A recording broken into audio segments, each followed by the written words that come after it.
I want to talk about a certain type of problems I kind of refer to as trig triangle problems. These are not your basic right triangle problems where you know a side and an angle, and you're trying to figure out a third side or something like that. This is more the concept of trig as a dynamic thing where if you think of the unit circle and we start with our angles measured from the positive x-axis as we rotate around and we move through the four quadrants, the nature of sines and cosines and tangents and secants and cosecants and cotangents and how their signs, their positive and negativity, is determined. And the big thing I always come back to is cosine kind of goes with x, and the sine ratio kind of goes with y, and of course tangent is sine over cosine or y over x. So you get a problem that says something like the cosine of an angle is, let's say, negative 3/5, and the tangent of that angle is positive. And you're given that information. It might say something like determine any of the other four trig ratios. So let's determine the cosecant of that angle. I said any of the other four. Chances are you would not be asked to determine the secant because all you'd have to do is reciprocate the cosine. It would be negative 5/3 and you'd be done. So we just have to take our clues that we've been given. The fact that the cosine is negative, specifically negative 3/5, but the fact that it's negative and that cosine goes with x means it's on the left side somewhere. So we know we need to either be here, in this quadrant, or here. And the fact that the tangent is positive. Now remember, tangent is sine over cosine. So if we have a sine over a cosine that has a positive nature to it, either it's a positive over a positive or it could be a negative over a negative. Well, we already know the cosine is negative, so we can't be thinking about this case. It must be this case. So the sine and the cosine must have the same sign, same SIGN. So they must both be negative. So that means your x values are negative and your y values are negative, which means we're down here in the third quadrant. So all we need to do is draw our terminal side of our angle. I would say drop a perpendicular back to the x-axis. Might want to put a little right angle thing there to remind you. And then fill in the two sides that you know based on your given information. So cosine is negative 3/5. That means we went left 3, negative 3, and our hypotenuse is 5.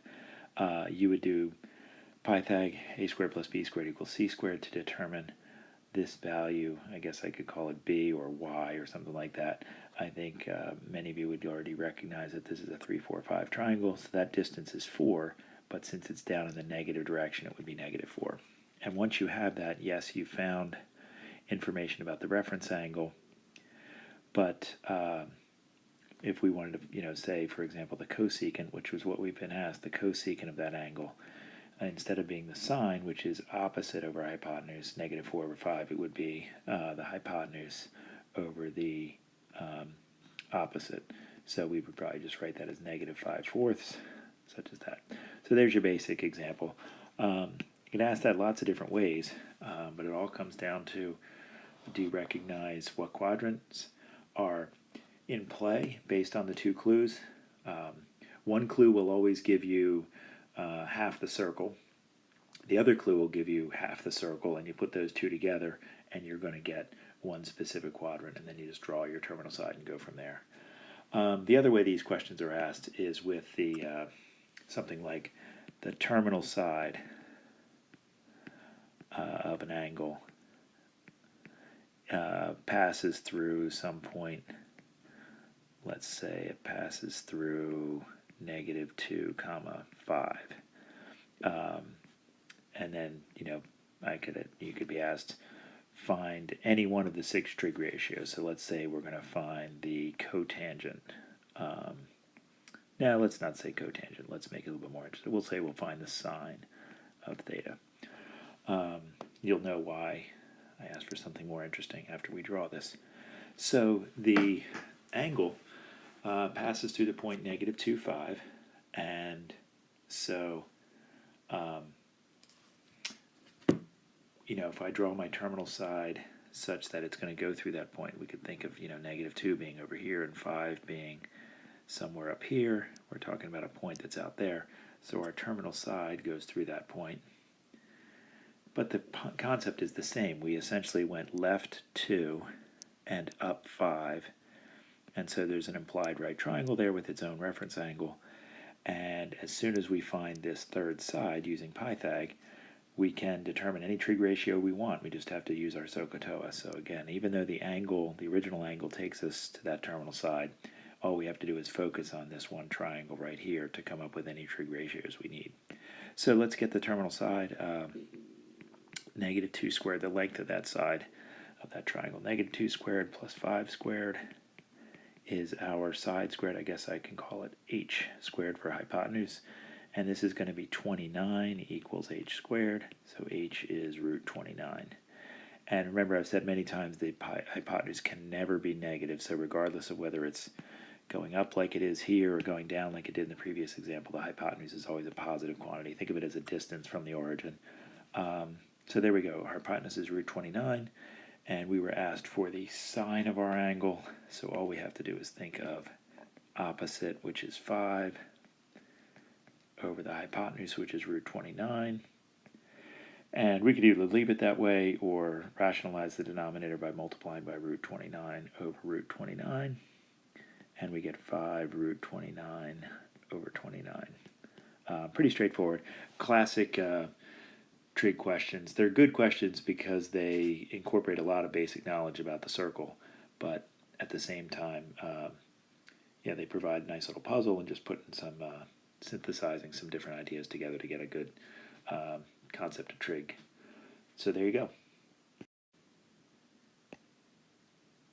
Now, to add to this second example here, we might, provided you have a calculator, you could then be asked, what is this angle? Say, okay, well, having the picture drawn just that we did before, we said, okay, well, if the terminal sides puts us over here in the second quadrant, where this is negative 2 and this is 5, we found out that that side is root 29. There are infinitely many angles that can get you there, depending on whether you go up. You could go up and just park it right there. You could use a negative angle and go down and around. You could go down and around 57 times and then stop at this spot. So you're never going to be asked to get one angle without any further guidance. But you could certainly be asked to, say, find an angle between 0 and 2 pi, for example, such that the terminal side passes through negative 2, 5. So for that, we're going to need a calculator because this is not a special angle. It's not an angle that has a reference angle of pi over 6, pi over 4, pi over 3, or pi over 2 for that matter. But we could certainly use our calculator to say, and to get an idea. Now, having this thing drawn is going to help us a lot because we're going to have to use either inverse sine, inverse cosine, or inverse tangent to get this angle. If we used inverse sine, that would probably not be a particularly good choice. I mean, we certainly could as long as we really understand it. But if you did that, you'd say the inverse sine of 5 over root 29 is going to be our angle. And the problem with that is you may remember that the inverse sine finds your angles over here on the right side, and our angle isn't there. So if you did the inverse sine of 5 over root 29, you get the angle being 1.190 radians. That's great, but that's this angle over here that would be in the first quadrant. Now you could certainly use that because that angle over there has the same reference angle as the one we're talking about. So if you wanted to use that value of 1.19 radians, it tells you how far you are away from the x-axis. So if you're thinking about it, you could apply that and say, okay, if we were to go all the way over to pi and then back up 1.19 radians, in other words, pi minus 1.19, we'll get our answer. So if we do pi minus that answer, we get a value of 1.95, and more specifically 1.951 radians. And that would be our answer, which is taking us all the way over to the second quadrant to get that. Those of you remember, though, that inverse cosine uses